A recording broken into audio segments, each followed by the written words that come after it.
नमस्कार सभी को स्वागत है मेरे यूट्यूब चैनल पीयूष मिश्र 13 पर।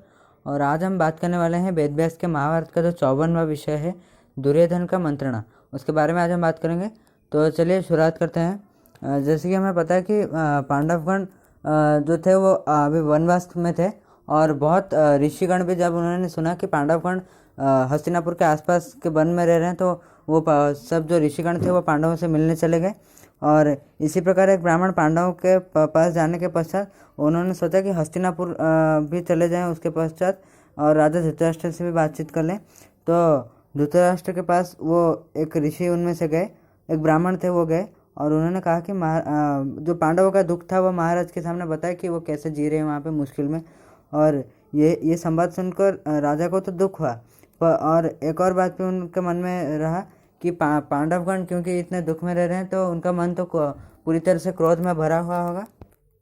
और ब्राह्मण ने भी उसके बाद कहा कि भीम और अर्जुन अभी बहुत मतलब क्रोध के कारण उनको नींद भी ठीक से नहीं आती होगी और वो बिल्कुल पूरी तरह से वो गुस्से ही होकर है।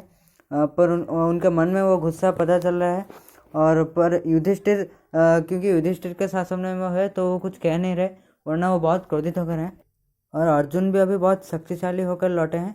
तो ये बात सब राजा ने सुनी और पास में धृतराष्ट्र के पास शकुनी भी खड़े होकर ये सब बात सुन रहे थे।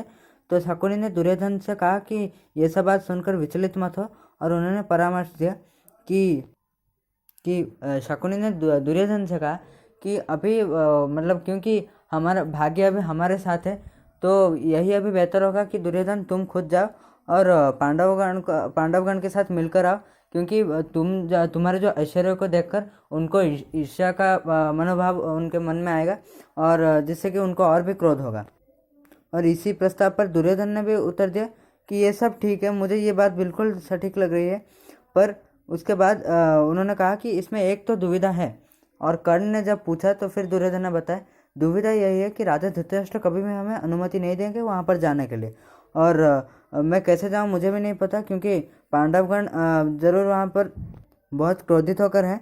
और अर्जुन और वो सब भी वन में अभी तपस्या करके वो सब दिव्यास्त्र लाभ कर चुके हैं और बहुत शक्तिशाली हो चुके हैं। और यहाँ पर विदुर भी हैं, तो अगर विदुर को भी ये प्रस्ताव हम देंगे तो विदुर भी जाकर राजा से कहेंगे और राजा हमें बिल्कुल मना करने वाले हैं। तो इसलिए अब मुझे कोई उपाय नहीं दिख रहा कि मैं कैसे उनसे मिलूँ। तो इसी बात पर मतलब ये बातचीत यहीं पर समाप्त हुई।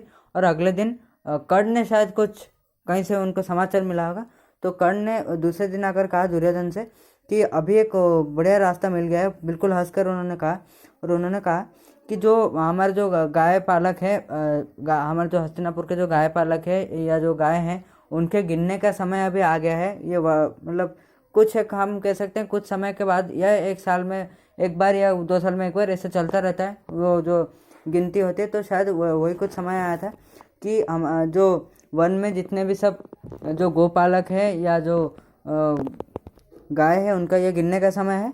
तो इसी बहाना तो कर्ण ने कहा कि दुर्योधन तुम यही बहाना दिखाकर कहो कि राजा से कि मैं वो सब गिनने के लिए मैं अभी वन को जाना चाहता हूँ, मेरी इच्छा है। तो दुर्योधन को ये बात भी ठीक लगी। तो शकुनी के साथ बातचीत करने पर दुर्योधन ने यह प्रस्ताव दिया महाराजा के आगे, पर धृतराष्ट्र से सम्मत नहीं हुए क्योंकि उन्होंने कहा कि तुम तो जाओगे उसमें आवश्यक मतलब तुम्हारा जाना वहाँ पे आवश्यक नहीं है, क्योंकि और सब राज कर्मचारी वहाँ पर हैं गिनने के लिए।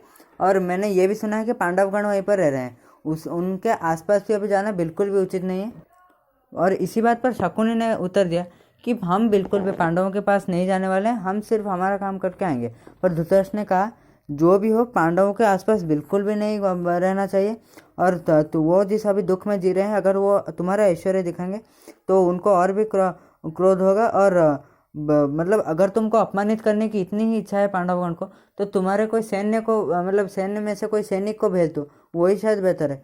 पर शकुनी ने फिर भी मतलब वो बिल्कुल हटीले तरीके से शकुनी ने कहा कि जो प्रतिश्रुति दिया दुर्योधन को मतलब शकुनी ने राजा को प्रतिश्रुति देकर कहा कि नहीं हम बिल्कुल भी पांडवों के पास नहीं जाने वाले, और अगर भी जाएंगे तो युधिष्ठिर का धर्म पता है और उन्होंने खुद ही प्रतिज्ञा किया था कि वो 12 वर्ष वनवास के लिए जाएंगे।